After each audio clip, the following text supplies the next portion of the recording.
Now we're just kind of taking our test drive here with Peachtree, so we're not expected to know all the little details about how the engine and everything works in a car or how it works in the software. But one of the important things to know, whether you're driving a car or driving new software, is if you have a question, where do you go for help? Well, in the software, of course, there's a help system, and I wanted to show you a couple of different ways to approach this. I'm currently in the Inventory and Surfaces, and I'm going to click on Inventory Items. And you can see there's a little triangle down at the bottom. That means it's going to expand out and give me some options. So I'll click on that, and I'm going to click New Inventory Item. Now this actually brings up a new inventory item form, which is great, but the purpose of this isn't to actually fill out an inventory item. I wanted to talk about help. As we're looking through all of these fields, a lot of things will make sense, like a description, the item ID, and so forth. But if I look over onto the left-hand side, I will see that there's also another field. This field happens to be last unit cost. I'm going to go ahead and click on that. If you didn't know what the last unit cost was, and therefore what you should be entering into the field, you can right-click the field. You then have the option to say, what's this? What you are seeing is because I'm currently working on a Windows Vista system, so I have to kind of clarify this for you. If you're working on a computer that is not running Windows Vista, for example Windows XP, then you're actually going to see a help screen that tells you exactly what that field is about.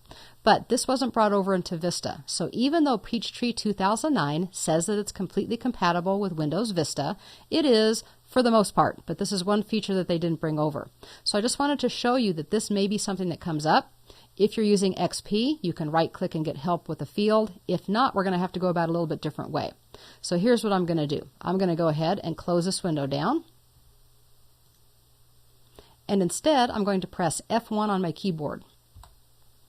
F1 brings up your help system, and that's really a universal key. In most applications, when you press F1, it's like going to the help menu as well.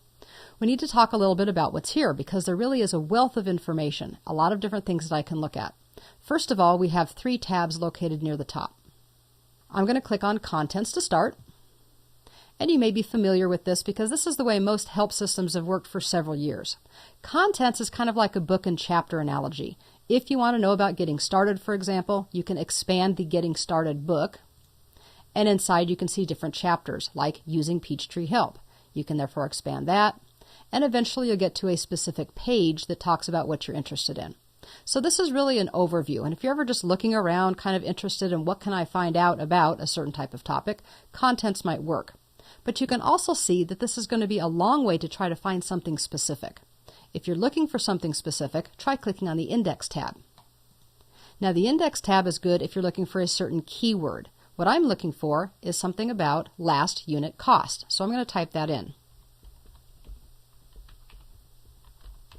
You'll see that it kind of scrolls and tries to figure out what I'm talking about, and unfortunately last unit cost isn't something that's easy to find in the index.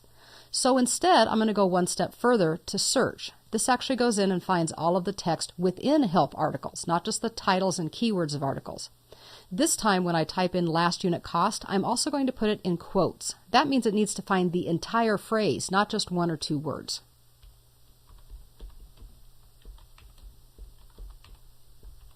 When I get it typed in, I'll press Enter. And then we can see that it has come up with several different topics that have to do with last unit cost. In fact, one of them is actually the field we're looking for. I can give this a double click, and then I can see the last unit cost information on the right. So even though I couldn't just do a right click because I'm on Windows Vista, I can use the help system and the search feature to find what I'm looking for. It takes a couple extra clicks, but it's okay. What if we are looking for some other different types of information? Well, let's go back and use a couple of those other features instead. Let's go back to Index, and let's say this time that I'm looking for keyboard shortcuts. I'm going to type in keyboard.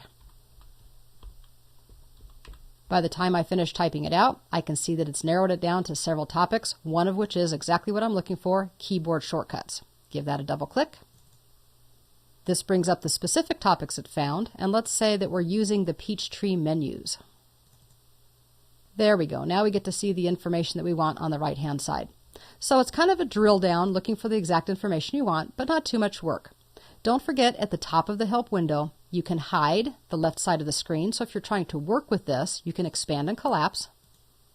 This gives you more room to actually see your screen instead of just the help window. To get that back, just click Show.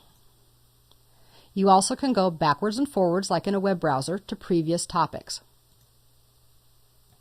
Now I'm back to maintaining inventory items. You can refresh the window, which you shouldn't need to do. You can go back to the home screen, and here's a helpful one. You actually can print a hard copy of a help topic. If it's looking at different steps that you need to follow, that might be helpful. Or if you're trying to look up information for someone else, you can print a hard copy as well. On the far right-hand side, you'll also find a glossary. So if you ever have terminology that you don't understand, the glossary can be a great help. I'm going to close out this window and remind you that you can get to this by either going to F1 or you can also use the Help menu. Now I still have my Inventory Items form open, so I'll go ahead and close that as well. And then just show you that the Help system itself has Peachtree Accounting Help, which is what we are in, with the F1 shortcut. And there's also a lot of other information here. So it's a good place to go in and kind of look around just to see what else you can find out about Peachtree. With that, you should have a great overview or a good test drive of Peachtree. Kind of be warmed up, you know what it's going to feel like, you know what to expect. Now, when you actually work with the product, you can start getting into the nitty-gritty details.